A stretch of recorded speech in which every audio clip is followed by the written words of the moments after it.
tous les co-créatrices et les co-créateurs. Je suis à mon jour 100, 101 même. Donc je suis contente et je voulais faire un bilan de cette saison 8. Ça fait déjà beaucoup de saisons. Et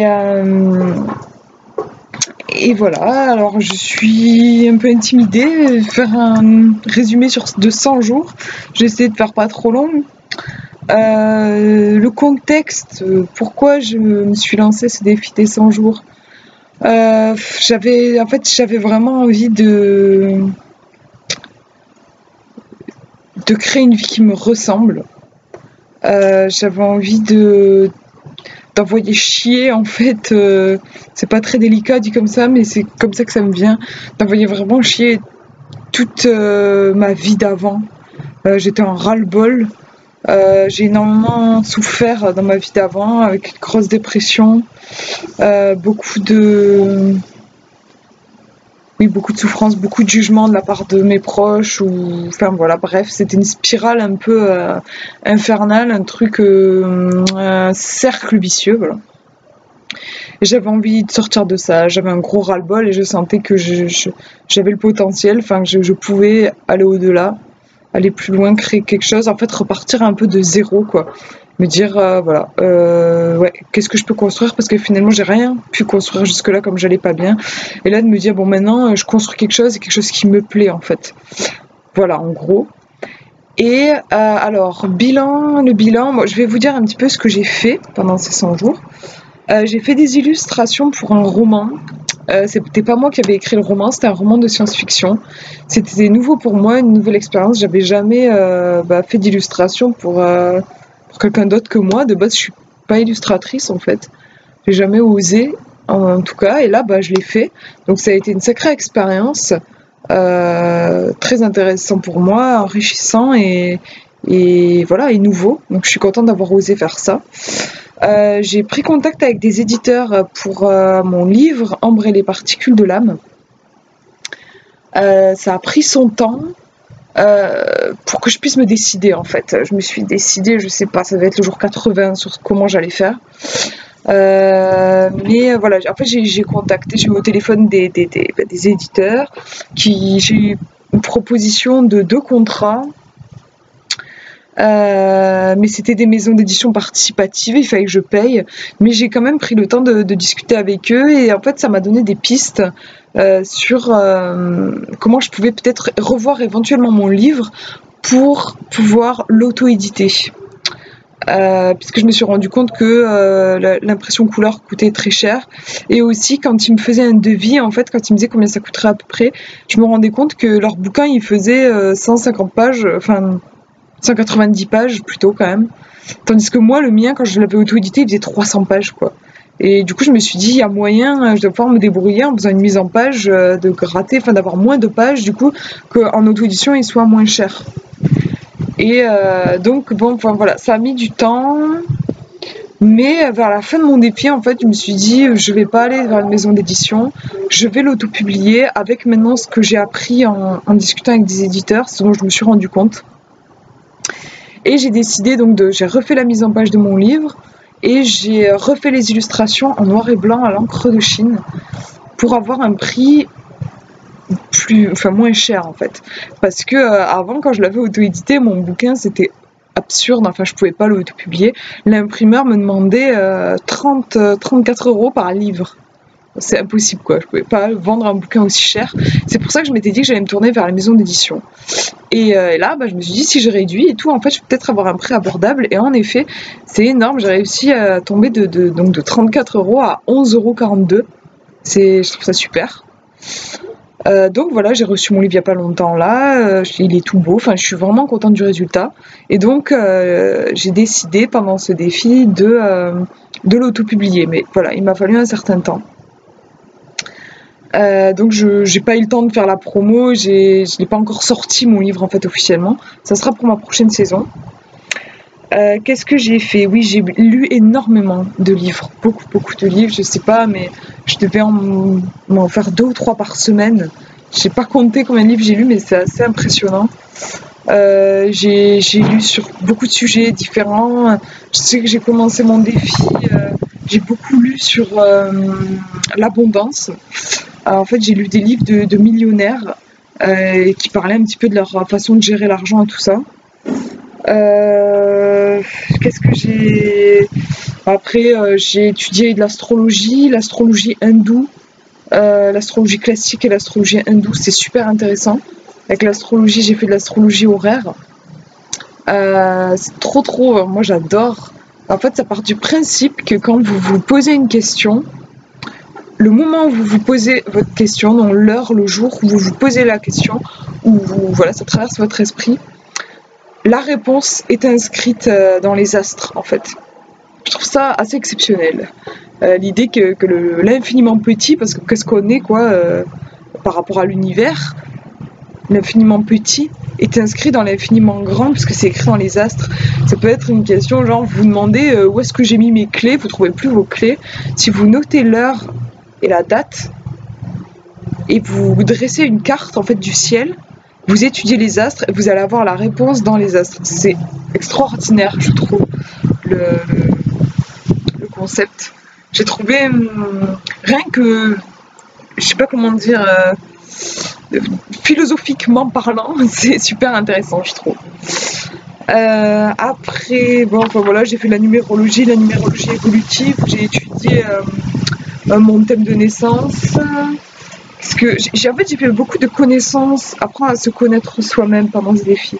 J'ai découvert mon animal totem, la raie manta, qui m'enseigne à assumer ma sensibilité et à utiliser ma force, ma puissance à bon escient. Puisque j'ai contacté à travers ce défi, les recherches que j'ai faites, que ce soit en numérologie ou autre, je me suis rendu compte que j'avais une force particulière. Et en fait, je l'ai toujours su, mais j'en ai toujours eu honte. Et là, de le voir, je me suis dit, ouais, ben, si c'est présent comme ça, c'était présent autant dans mon thème de naissance, en numérologie, en pentanalogie, j'ai fait de la pentanalogie aussi. C'est de la numérologie, ça ressemble à de la numérologie, mais c'est avec un pentagramme, en fait, où vous disposez des numéros de date de naissance sur une étoile.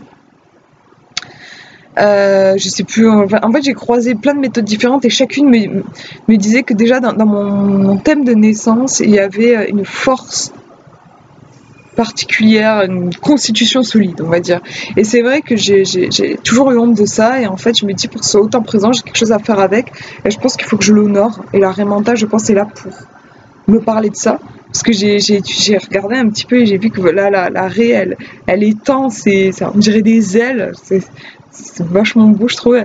Elle protège les petits poissons. Il y a des petits poissons qui se mettent sous elle, en fait, et qui font une partie de la traversée. Je sais pas s'ils veulent se rendre à un récif particulier. Ils se baladent tranquilles sous la raie pour être protégés. Je trouve ça joli. Et je sais que j'ai une force, moi, protectrice, en fait, aussi. Qu'est-ce que j'ai fait d'autre? J'ai proposé des accompagnements rituels magiques. J'ai essayé ça aussi. Je me suis vraiment permis de faire cette expérience-là. J'ai découvert les taches d'encre, j'ai fait de la divination avec les taches d'encre, c'était hyper enrichissant. J'ai découvert un voyant qui s'appelle Alexis Tournier, j'ai découvert à travers une conférence et ses bouquins. En fait, j'ai acheté beaucoup de bouquins qu'il a écrits et j'ai été très inspirée parce que je trouve que c'est pas tous les jours qu'on voit un vrai voyant, en fait, dans le sens où il est très professionnel. Je suis admirative de son parcours parce qu'il est quand même allé jusqu'à suivre une psychothérapie parce qu'il voulait faire un travail sur lui avant de pouvoir accompagner les autres, et je trouve ça fort, en fait. Et voilà, j'ai été très inspirée par son travail, donc j'ai lu pas mal de ses bouquins. Après, qu'est-ce que j'ai fait d'autre? J'ai rédigé un petit peu mon code d'honneur, entre guillemets, ma constitution personnelle. Voilà, j'ai écrit en fait ce que j'aurais aimé qu'on me dise quand j'étais enfant. Ça m'a beaucoup aidé de le faire. J'ai découvert le sketchnoting et j'en ai fait. J'ai pratiqué notamment en écrivant des recettes de cuisine. Le sketchnoting, en fait, c'est simplement prendre des notes avec des croquis. Et ça travaille vraiment au niveau de la mémoire. Moi, j'ai une très mauvaise mémoire, et j'ai remarqué qu'en faisant un sketchnoting sur une recette, la recette, je la connaissais par cœur. Alors que d'habitude, si j'écris une recette de façon basique, je la retiens pas, quoi. Donc ça, c'est super intéressant aussi. j'ai créé une roue astrologique divinatoire basée sur les cycles lunaires, puisque j'ai étudié l'astrologie, j'ai fait ça. Mais j'ai pas peaufiné. J'ai pas eu le temps de faire la notice en fait. Je savais pas bien comment le mettre au monde. C'est-à-dire moi j'avais ma roue astrologique, mais je me dis si je veux la commercialiser, comment est-ce que je peux faire sans que ça me coûte trop d'argent, tout ça. Là aussi il m'a fallu beaucoup de temps. En fait c'est au jour 100 que j'ai trouvé une solution que je mettrai en place dans ma nouvelle saison. En fait du coup moi je vois que là ça fait déjà 10 minutes, je vais pas rentrer plus dans les détails sur ce que j'ai fait. Simplement, si je devrais résumer, en fait, je dirais que c'est une saison où j'ai travaillé la terre, j'ai planté des graines, j'ai beaucoup travaillé la terre, c'était fastidieux. Et en même temps, je suis un petit peu déçue parce que je trouve qu'il n'y a pas tellement de résultats. Parce que par exemple, mon livre, je l'ai pas. En fait, je sais ce que je veux faire, mais je l'ai pas encore fait. C'est-à-dire, j'ai pas fait la promotion de mon livre, je l'ai pas mis en vente encore. Ma roue astrologique, pareil, je l'ai pas encore mise en vente parce qu'il m'a fallu du temps pour comprendre comment j'allais la mettre au monde. J'ai travaillé aussi sur la créativité, animer une séance de créativité. J'en ai fait une et finalement, je me suis dit, je veux créer un jeu de société.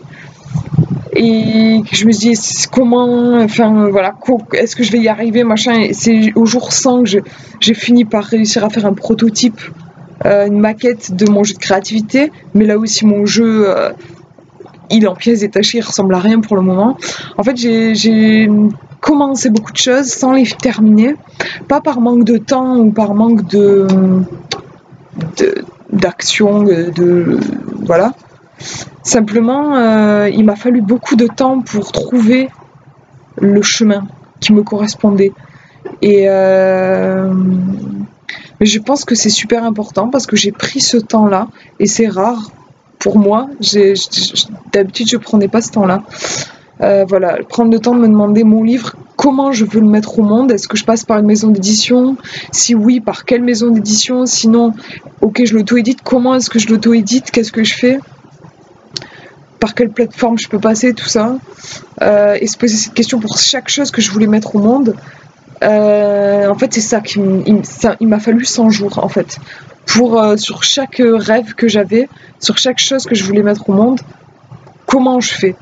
Et voilà, ça a été long, mais je suis contente. Je pense que c'est sage, en fait.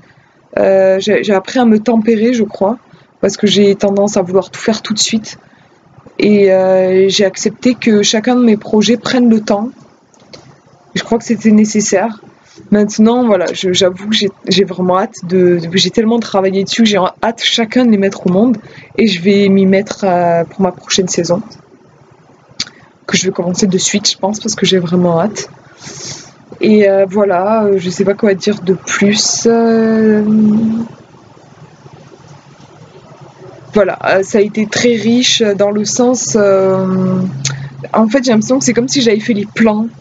Par exemple, comme si la métaphore qui me vient, c'est que je voulais construire une maison, la maison de mes rêves. Je veux vivre à l'intérieur de la maison de mes rêves. Et en fait, pendant ces 100 jours, j'ai construit les plans. En fait, j'ai construit les plans et j'ai même commencé à acheter les matériaux. Et maintenant, il me reste à construire. Je pense que ça ira plus vite parce que les bases, pour moi en tout cas, étaient très longues. Enfin, après, on verra. Je me dis toujours, mon intuition, ce qu'elle me dit, c'est pas de pression. J'ai cette tendance-là, je le sais. Donc voilà, je vais arrêter la vidéo là. Je vous remercie de l'avoir regardée et de me suivre et de m'encourager comme vous le faites. Ça me porte énormément. D'ailleurs, j'ai mis une petite dédicace à la fin de mon bouquin sur vous parce que c'est vrai que l'énergie du défi est très importante pour moi. Ça me permet de ne pas être seule en fait dans mon projet. Voilà, je vous remercie, je vous fais de gros bisous.